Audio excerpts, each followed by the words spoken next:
Well, we've got a question from MG up next. This is an interesting one. Do any of your rules change for those of us living in higher cost of living areas? I live in New York City metro area, and some of your rules, no surprise, specifically regarding housing, are difficult to follow. And I think this is a valid question, and I think you guys have some good thoughts to tell MG. I'm curious to see if we'll debate this, Bo. Well, I want to acknowledge first, you've picked up something, MG, that is so true. Before we address do the rules change, I will address the rules are harder in some places than others, and the rules are harder for some folks than others. I mean, if you live in a high cost of living area, but the wage base of earners in that area is not commensurate with that, it's really hard to stick to some of these, right? If you live in a low cost of living area, but you're a high income earner, then you blow through the rules, no problem, right? So I just want to acknowledge on the outset, it depending on where you live and your unique circumstance, it can be very, very difficult. But I think what's healthy to know and what's wise is to go into that knowing that, like, oh, okay, I'm listening to this, but I live in, I think they said New York City, and so metro. Housing's going to be an issue. Like, that's going to be something I'm going to have to figure out, and how am I going to navigate that? Which means the decisions that I make around that part of my life are likely going to impact decisions in other areas of my life that perhaps other people aren't making or aren't having to make. And you should be realistic about that based on where you live. Hey, everything I do, I try to be honest, transparent, and open that these are functional rules that I want you to build your life around. They're not just something written from a high up perch point where I tell you how great I was with this and screw you if you can't reach these goals, because I feel like there's already enough gurus that are kind of like 20% down on that first home. No, we build margin.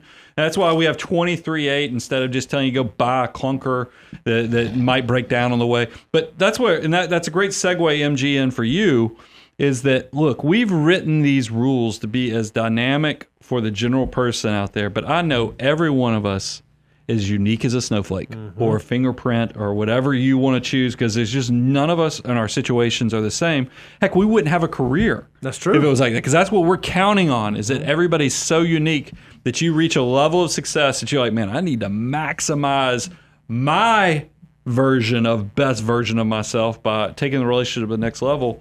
So MG, let me talk to you specifically, because you've given me enough to where I can tell you where you're unique. You live in New York. New York, you probably don't own a car. Cars are typically 23.8. What is that 8 of the 8? It's 20% down, pay for the car in 3 years, and then 8% of your income. Well, think about that. If you don't have a car and and you're doing public transportation, there's a good chance, as long as your total debt load isn't over that 33 to 35%, frees up some margin. You've got margin. And so that means that the rule probably allows you, if you think about that, we don't want your housing to be more than 25%, but you've actually got 10% because you don't have student loans, you don't have a car loan. You've actually got more margin than you probably realize. But I can't tell you that I can't change my rule, because not everybody lives in New York City with public transportation.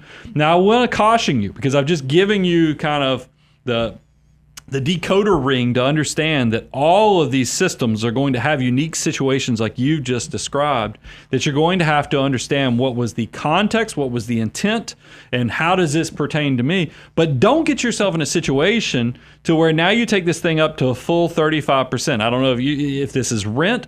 Rent's a little more flexible because you can choose to not renew your rent next year. But if you go buy a house that has this 35%, but then you're going to get relocated in the next 3 years, and now you're stuck with this thing that it's problematic. It changes your ability to move and other things. But that's why we have a rule about buying houses too, where it's got to be a 7 to 10 year decision, and you have to. So these things are all integrated, and this is why I love the wonderful world of finance, is because every dynamic that you tell me about your life, there's something that's going to have an impact somewhere else. The ripple effect, the butterfly effect, whatever you want to call it. And I love that. That's why every time I do a financial plan, it's like a big, exciting jigsaw puzzle, or my, home makeover show where you give me your clutter, you give me your disaster, I'll whip it around and taking all of your different components, and then we come out with this beautiful, succinct, well-executed plan.